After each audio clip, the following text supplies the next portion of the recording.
Hi, my name's Officer McCord. I'm with the City of Spokane Parking Services, and I'm checking disabled parking today. It's Rick McCord's job to make sure disabled people can find parking when they need it. Who is this issued to, sir? Mike, I believe. Okay. But not only is this driver not disabled, but he's also toting around somebody else's parking placard in his backpack. So you're utilizing his placard to park in a disabled spot? And that's why McCord issued the owner of this car a $450 ticket, explaining that you only intended to use a disabled spot for a few minutes is just as bad as parking there for an hour. We don't accept that excuse because they're putting their convenience ahead of the needs of the disabled community. Usually what I do is I open this side door first and I make Brett Bunge hasn't let his lifelong disability get in his way. In fact, the doors really began to open for Brett when he got his driver's license.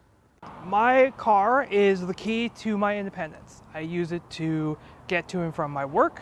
I use it to get to and from personal errands. I use it to transport people. You'd never know Brett has cerebral palsy from the way he gets around town, but his mobility can come to a screeching halt when it comes to parking.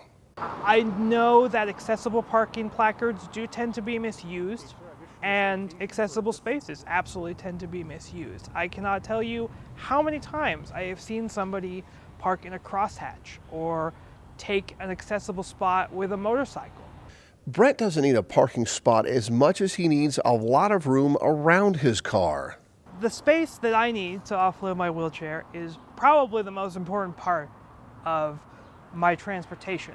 And that space is supposed to be reserved by these blue crosshatches, but sometimes other drivers park off sides.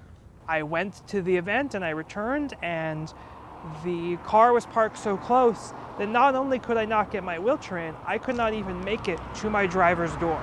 There was that little of space. What it comes down to is educating people about the proper use of these kind of spots. Officer McCord says he sees more violations when the weather turns cold and wet or more people are out shopping for the holidays. And with that, the extra congestion, it certainly makes it so more tempting for somebody to just pop right in and try and use the stall real quickly. And that's why McCord even works the late shift, making sure disabled parking spots are available for the people who need them 24/7.